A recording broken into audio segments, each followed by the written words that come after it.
Hello guys, once again you all are very very welcome to IITN explains. IITN explains में आप सबका बहुत बहुत स्वागत है।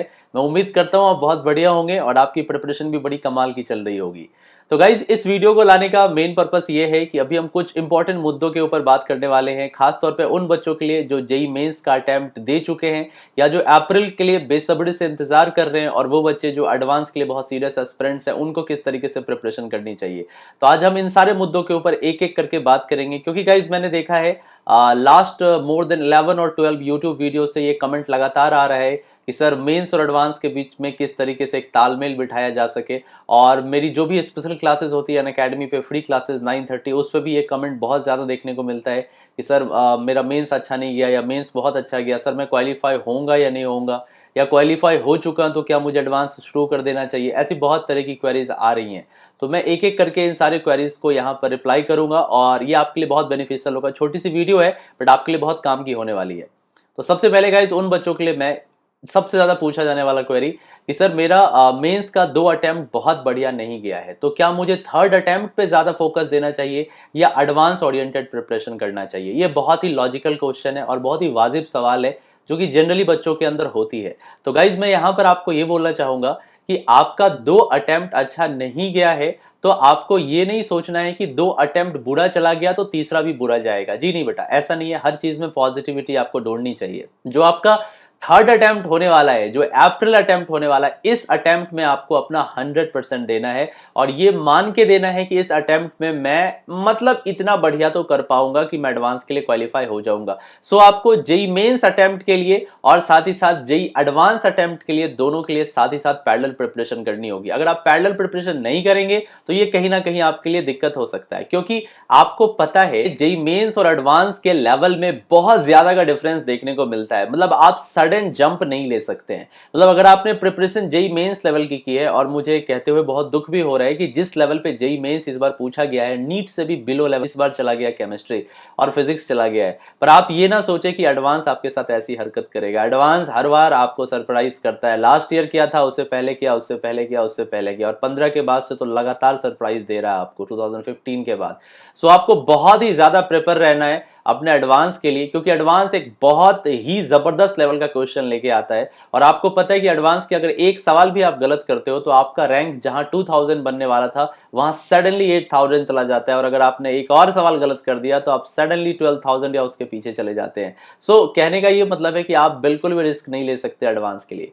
तो एडवांस की प्रिपरेशन आप अभी का भी स्टार्ट कर दीजिए, बिल्कुल भी आपको सोचना नहीं है। अप्रैल मेंस बिल्कुल साथ लेके चलिए और साथ ही साथ एडवांस भी करते जाइए। यहां दूसरी क्वेरी आती है उन बच्चों की जिन बच्चों का फर्स्ट 2 अटेम्प्ट बहुत बढ़िया गया है, उन वो पूरी तरीके से कॉन्फिडेंट है। तो मैं उन बच्चों को बोलना चाहूंगा जो ये पूछ रहे हैं कि एडवांस के लिए करना या नहीं करना, ऑब्वियसली आपको कर देना चाहिए स्टार्ट। क्योंकि मैं बार बार बोलता हूं, एडवांस एक ऐसा एग्जाम है जिसको आप सोचोगे 30 डेज या 40 डेज के अंदर कवर कर लिया जाए। So this is not possible, simply not possible.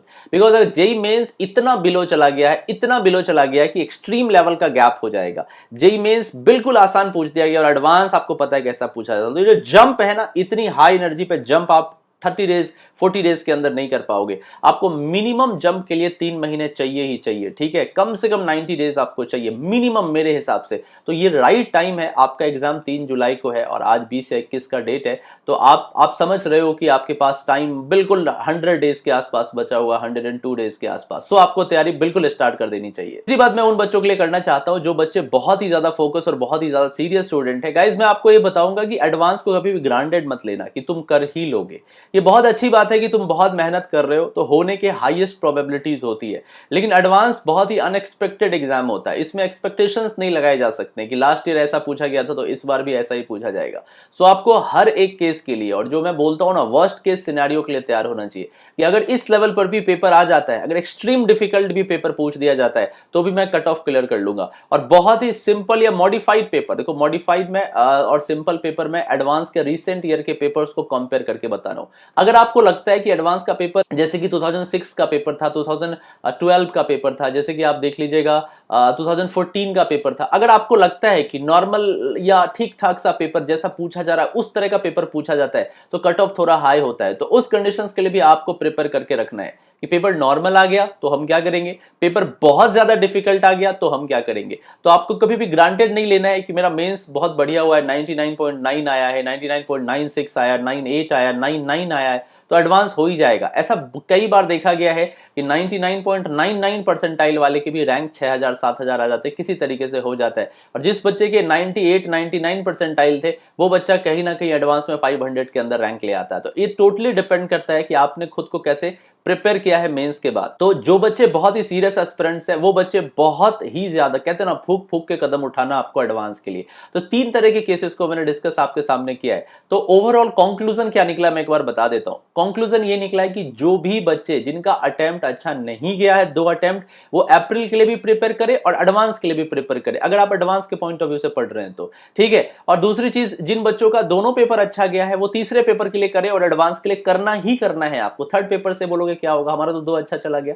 अगर थर्ड अटेम्प्ट के लिए तुम जा रहे हो तो तुम्हारा, समझ रहे हो मेरी बात, एक कॉन्फिडेंस वाली बात होती है कि मैंने पहली बार मचा दिया 99.9 ले आए, दूसरी बार भी मचा दिया 99.8 ले आए और तीसरी बार भी मैंने मचा दिया 99.97 ले आए। तो जो कॉन्फिडेंस आपके पीछे का होता है ना, आपने क्रिकेट देखा है ना, मान लो कि वनडे की सीरीज चल रही है, एक बल्लेबाज 3 बार 3 मैच में 100 मार देता है तो चौथे मैच में बॉलर पे प्रेशर आ जाता है और उसका कॉन्फिडेंस ऑटोमेटिकली हाई रहता है। ये ऐसा ही है, अगर तुमने 3 बार मेंस में तीनों के तीनों बार तुमने फोड़ डाला है ना तो एडवांस में बहुत ज्यादा कॉन्फिडेंस तुम्हारा काम आएगा, ठीक है। लेकिन अगर मान लो 2 अटेम्प्ट देने के बाद तीसरा अटेम्प्ट तुम्हारा बहुत बुरा चला जाता है तो एक्चुअली कहीं ना कहीं प्रेशर रहता है। 2 मैच में 100 मारा, तीसरे में 0 पे आउट हो गए तो चौथे में 200 तो रहता ही रहता है, साथ में तीसरे का 0 भी कहीं ना कहीं डराता रहता है। तो thing is similar to like that, आपको यही करनी है, ठीक है, समझ रहे हो मेरी बात, आपको यही करना है। आपको 2 अटेम्प्ट अच्छा किया तो तीसरे के लिए भी बहुत बढ़िया से प्रिपेयर करते हुए एडवांस करना। और तीसरी चीज, सीरियस स्टूडेंट के लिए आपको ग्रांटेड नहीं लेना है।